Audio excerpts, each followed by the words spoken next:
La minute où Nazoloba, Gaza a 2 idoles. Oyanga. Je dis bien idole. Parce que déjà pour Nanga, idole, Nanga, vraiment, bazo marqué nga bakasi quoi. Fali, na feli. Pour Nanga, lelo. Idole, Nanga, bon, baloa. Arrêtez la musique. Arrêtez. Katazoba. Big up la famille, Mbote, bonjour et bienvenue sur Boalwood TV. Soit bienvenue sur Tangawisi TV. Nous émettons sur 2 chaînes, mesdames, messieurs. En tout cas, plaisir et à trop. Mbote et Belé, on vous salue, on vous dit bonjour à vous qui nous regardez en ce net moment. Voilà, Katazoba, la chronique Intello vous revient avec un nouveau numéro toujours animé par Eagle Woman, autrement appelée la maman des aiglons. Tozaka Wanapona-Bino, c'est un plaisir pour nous de vous servir. On est ensemble, il n'y a pas de souci. Arrêtez la musique. Arrêtez quoi. Ngandenge naza boye, naza na ba idole mibale, Fali Ipupa Aigle et Fanjo El Maravilloso na Ferré.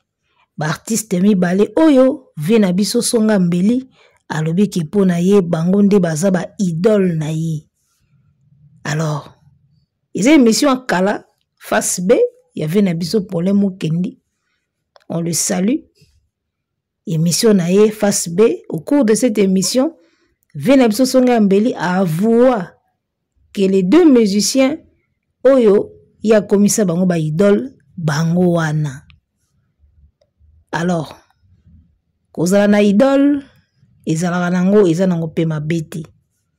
Mais si quoi la définition ya mot idole et lobi nini. Un artiste légende, artiste de renom, ou asala banzembo à succès, l'album à succès. Akende ko avoué biso ke ba musicien mi balé ya ba jeune, baza ba idole na ye. Total ana une définition ya idole pour te comprendre pena eloko nini o elingi koloba. Alors, idole, c'est un nom féminin déjà, une idole. Nom féminin, balobi, représentation d'une divinité, entre parenthèses, image, statue, ainsi de suite, adorée comme si elle était la divinité elle-même. Deuxième point, balobi, personne ou chose qui est l'objet d'une sorte de vénération. Namangala tokoloba boyi. Idole et la kisi et loko nyonso ozali ko sala représentation to et lilingi ye loko moko za ko considérer ngo loko la nzambe loko la ke loko wana eza nzambe e kozala keko e koki kozala image to photo moko boye o lieu zo considérer ngo loko la nzambe na yo ogumba melango okumisa kango yango wana idole. Deuxième point balobi mutu, hein, personne ou chose mutu to pe eloko oeza objet ya vénération. Donc lokoto mutu moko oza ko vénérer, oyo kumisaka, oyo oluaka ba prouesse na ye, oluaka talent na ye, o admiraka makambo salaka. Wana deuxième forme ya idole. Alors, vous remarquerez que koloba mutu za idole na yo eza elo moko ya mukiete. Parce que na mo idole wana soko tutozongi pe na définition ya idole na anglais. Au monde en la deuxième position, bah proposer bino bah comme appena God ou bah bien God, G-O-D, Nzambe. La définition ya idole en anglais. Au monde on bah comme quelque part bah comme God. Donc vous avez mutumo le roi Nzambe na yo, le kolo gumba milaka ye okumisaka ye.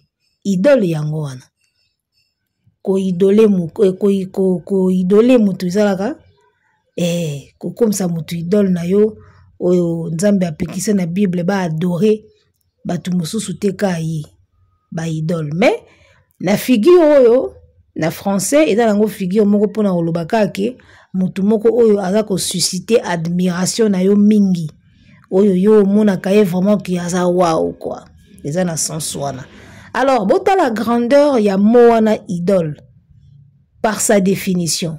Bota la sikoyo makambo ve na biso alobi ke ba idole na ye Isa Fali Ipupa number 1 et puis Ferry. Alors moi je parie que à l'époque, et l'époque où azalaki na bango mibali. Parce que bino bobi vient na biso soka zuba musicien. Bakomaka bassin, bakomaka kitoko, bakomaka parfait, bakomaka nyoso. Yesu ki azo travailler na ba musicien wana. En tout cas, bakomaka ba musicien moko extraordinaire, les plus bosseurs, les plus meilleurs. Yesu ki azo na ba musicien, ba musicien bakomaka ba meilleurs, bakomaka les plus ninyoyo. Mais ce cas travailler na bango te bazaka ba yo ebikaka. Donc je parie à l'époque où via bandako lo babo, eza époque où azalaki na Fally na Ferré au sein de son orchestre. Donc on comprend son admiration. Alors Moutousi aloba déjà que Fally aza idole naï. Aloba ngope sérieusement faut l'attitude ya mutu tango azolo bango. Attitude ya mutu tango azolo bango kina minute oyo ba idole na ngai baza tel. Si vous mutu aloba déjà Fally aza idole na ye. Na ebité bokoka moi pourquoi soki Fally ipupa asali bloqué yaye kosala débloqué. Na yoki ka batu bazolo baloba makamba bloqué na débloqué oyo raison pour laquelle na lingaki to solo lango. Alors, il y a de cela 2 ans que Fally Ipupa nous a sorti la chanson Bloqué qui a totalisé déjà 51 millions de vues. Et Koffi Olomide vient nous sortir tout justement sa chanson Débloqué qui va déjà dans les 400K views sur sa chaîne YouTube. Il n'y a pas de rapport déjà en termes de vues et puis en termes d'années. Bon, topé sango temps total à ce qui débloqué et où ça la combien de vues. Il a fallu pour passer comme des 51 000 dans 2 ans. Bakil bébélé à 2 ans et comment à 51 wana te. Alors quand bloqué de Fally Ipupa est sorti, on a vu ce que ça fait comme impact. Nzembo wana bloqué binama et ça ma challenge na TikTok partout. La preuve en est que même na clip nango batia ka ba vidéo ya ba challenge. Batia ba vidéo ya ba challenge. Et na clip nango batia ba vidéo ya ba challenge. Ça dit que c'est la chanson qui a été beaucoup plus challengée na époque nango o ebimaki. Alors, débloqué outi ko bimawa, tout mon a challenge te, tout mon a pe impact pena ya gravité. Mais bon. Alors, dès que le clip ou la chanson Débloqué de Koffi est sorti, beaucoup de personnes ont déjà fait directement allusion na bloqué à Fally Ipupa. Kande mambango kenda na communauté na biso. Et on a connu une chanson bloquée, tango débloqué bimi. Et surtout que na mikolo pena adversité o ezawana, forcément faut faire penser biso ka na bloqué à Fally. J'ai vu ça quelque part, donc je voulais en parler. Alors, rapport eza nini. Ngata on a moni clip à débloquer et faire penser nga na bloqué à Fally. Et deuxièmement, et faire penser nga na Céléo Scram na clip na ya Kombe Kombe. Céléo avandaga aboué asala clip Kombe Kombe. Azui neke, akatiye, alieye. Pourquoi? Parce que Fally se fait appeler Aigle, tout ça. Et clip wane etalama. Etalamaka na idéologique ya makambangonde ekenda na communauté. Alors, par là, je voulais dire quoi? Lelo Fally Ipupa komi le rôle à électron libre au balobaka na chimie na musique na biso. Électron libre musique na biso. C'est-à-dire que électron libre atome oyo azalaka indépendant oyo ya kabolaka à faire circuler la énergie na batome mosusu pona ko faire passer courant ou électricité. Donc Fally a komi bongo. Po eloko no batalango, il faut ça l'accrochage na Fally. Il faut qu'il y ait un contrepoids na Fally. Sauf Fally abaki bloqué, il faut y en débloquer. D'accord. Sauf Fally ça elo mobu il faut le ba kombe kombe. Sauf Fally obeta boyo, il faut beta boy netika na contrepoids pour batala yo pour batia yoka. Musique na biso malheureusement to komi na point wana.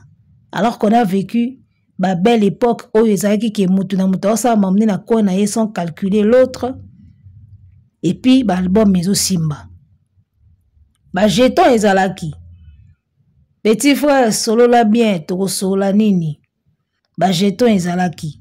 Mais en tout cas en termes de travail, mutuna mutabande ko sala makambo na ye na coin na ye. Et puis ezo kende bien. Mais malheureusement to komi na période moko oyo, so muninga yembi bloqué yo fo yana débloqué. So muninga yembi fourchette yo fo yana lutu. So muninga yembi mbeli yefo ya na canif. Ça dit que tozo tourner ka autour ya mutu moko boepo tozo makambo. Donc voilà. Alors moi ça ne m'étonne pas en tant que mutu oyo abenga déjà fali idole na ye. Soki azo sala makambo à peu près net idole na ye. En tout cas, ngai yoko choqué nango vraiment ngai te. On a vu les images. Ye moko mutalobaki makambo alobaki na émission wana, makambo ba idole, muta força qui était, on lui a pas pointé l'arme sur le front. Ye moko alobaki makambo na endinga zoloba. Donc voilà, lelo kotumbola fali na musique est comme rentable et comme on dirait moi devoir moko. Na yemba kombe po esala boy. Ayemba ki bloqué ngana yemba débloqué abeta ki yu arena biso peto beta yu arena achaki chaque club toko chape chaque club musique ngo komo kindondire autour ka ya fali na habité inspiration et sili biso. Est-ce que inspiration et sili biso? Alors dans notre œil ngana zomona oh ne se zaba hyperkiti wera beta qui est dans la scène musicale. Nako sabinote wera na héritier batie Kofi na Ferré mama na bi mama na hyperkiti jewana ya mwenda na mulili incontestable. Moni wera son c'est un grand bouliste. Asa phénomène a otika la phénomène. Malheureusement que l'artiste le rôle l'artiste mboka bazo yeba komona ngote ke wera ti lelo azaka phénomène malheureusement. Donc moi je pense que logo zo sala ve na biso songe ambeli ezali kofi wana hyperkit wana de la forêt beta qui est dans la scène musicale parce que kuya mwinda wana et solo li makasi na ebisayo quelque part kanda ya fali. Quelque part, hypercute yawera son na scène musicale. Yo ye na concert ya mutu bengi sa na concert na ye a honorer yo. Oye boye mulili. Wera zo yemba kazi mulili. Mulili ata yo moko. Yo rappelle tant que bouliste avandi abi. Eloko esali kitoko ti. Nga juba bengi sanga na concert ya mwana moko. C'est que fona ya na lumière. Wana wera osa peut-être légende, osa peut-être grand, mais bouliste ndeza wera. Côté on a blague te. Bouliste pena na musique à Congo, ezaka wera. Stratégie ya munene na musique à Congo, ezala wera. Bokozala ba légende, bokozala ba grand, bokozala ba album ebele, mais bouliste stratège dans ndoule ya Congo etikala wera. Parce que je wana ya mwinda nenga calcula ki yango et pesipeka net. Eloko zo soit vina biso songa mbeli yango wana. Eloko eswe yango wana. Je wana ba beti wana ya mwinda. Na biso elongo liye mabe. Elie ye fort. Elie zo mona te mwinda wana ti lelo ba rome bazo koka ko kitisa mwinda wana te bazo koka ko dénigrer mwinda te. Parce que fonction ya mwinda, rôle ya mwinda na société, rôle ya mwinda na vie ya mutu, fonction ya mwinda, au contredire batute que mwinda eza bien. Yesu azali mwinda. Mo Kristo azali mwinda. Ba mama balata wana baputa ba mama catholique. Mo Kristo azali mwinda. Ba maputa wana boyebi ba mama catholique balatango. Yesu ye moko aza mwinda. Bible muteloba Jésus est la lumière, la vérité. Donc ici quand son lumière ezali, yoko contredire fonction na rôle ya lumière ti. Ya omoni ba kabasele til lelo banda ba pesa wata mwinda, bazo koka ko dénigrer mwinda ti. Pour soko yeka na analyse bando dénigrer mwinda, batutu ba mono liboma. Mututu a mono liboma signification ya mwinda, ya pole na ya butu.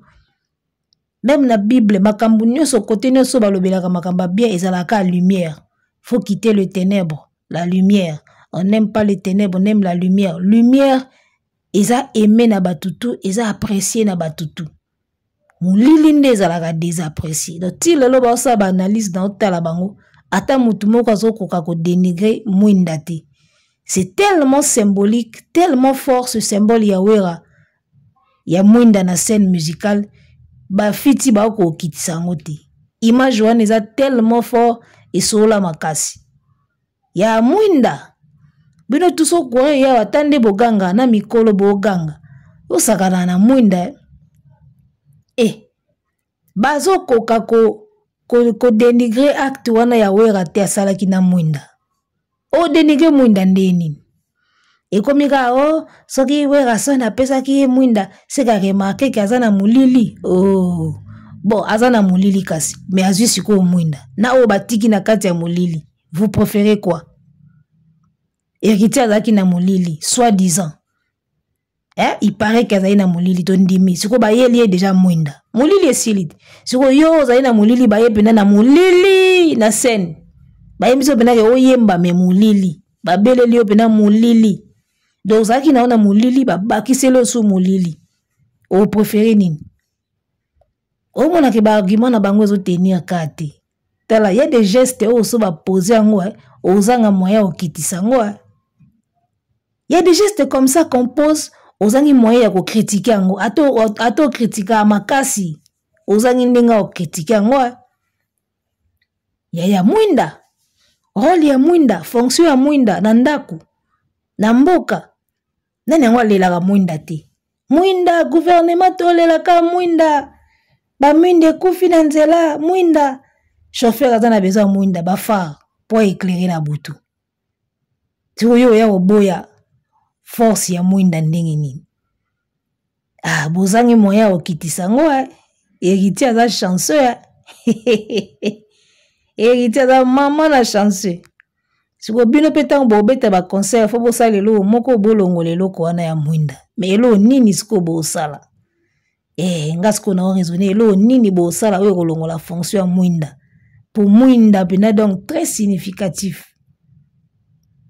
Acte wana eloba ki mabe. Siko bolo bosala neti nini po ya kolongo la mwinda ya lumière. O remplaçant on a nini? Bino pe ko ba bouliste te lo wa wera.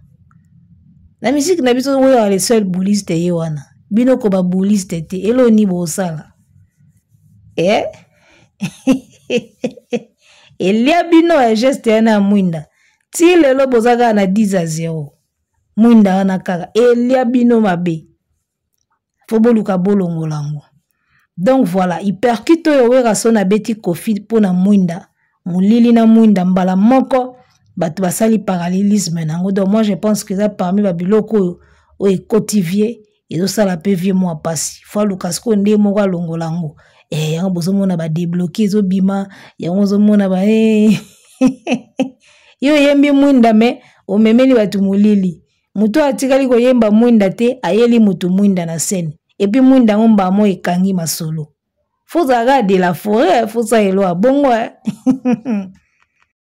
Mwinda.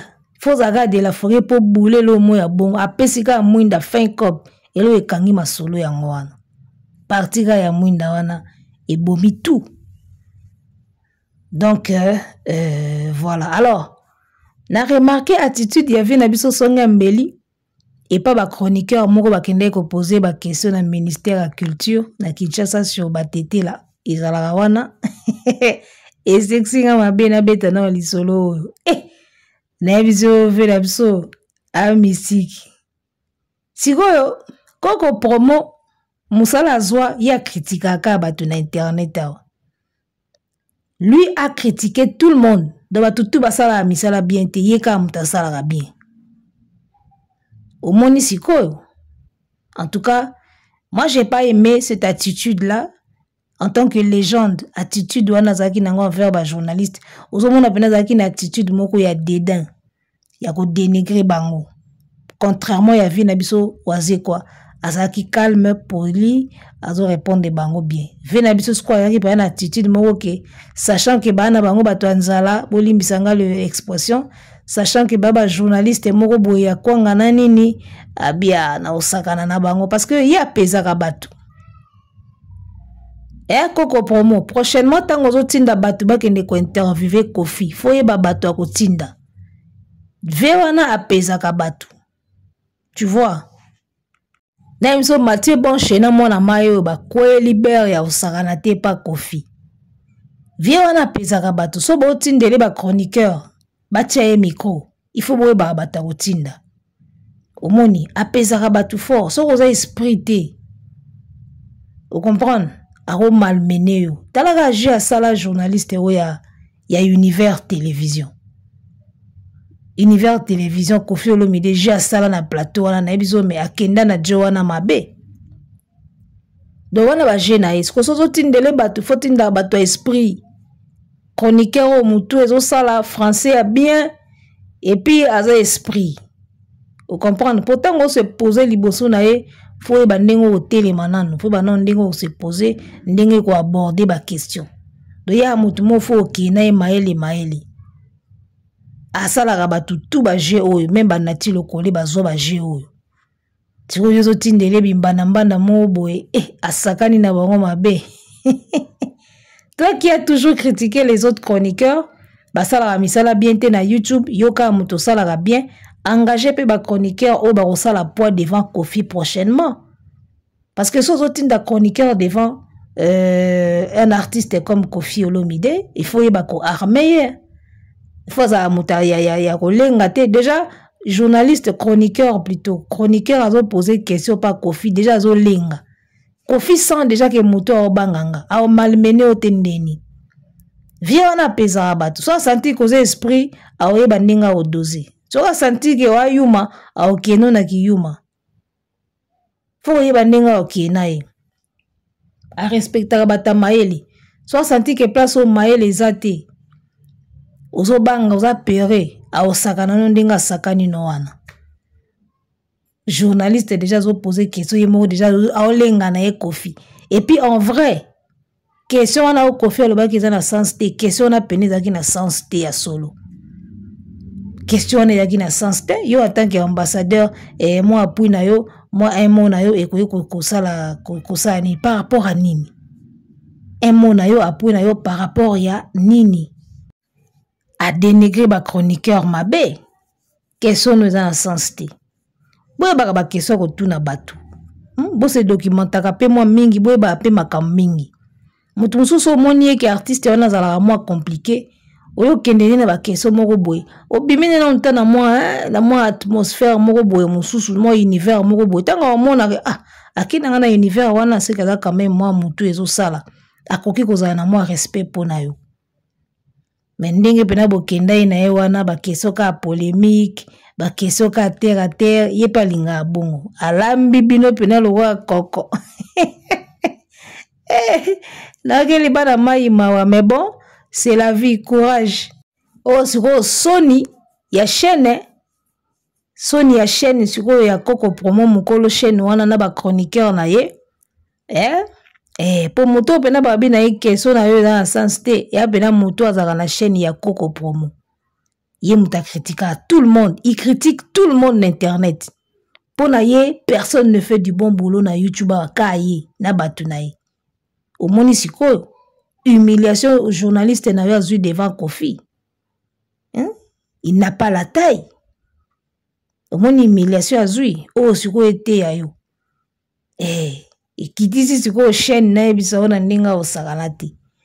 Oh bonga ludia yoka komba ba chaîne o baka fu baka bloka ba koko promo kaka yoka komba chaîne bonga ludia chaîne peneke ne koza bonga ludia wana ba américain wana tango batala ka komba chaîne na ba mona apena do ba mona yango babi oyo moto mboka o musenzi o nani komba chaîne bonga ludia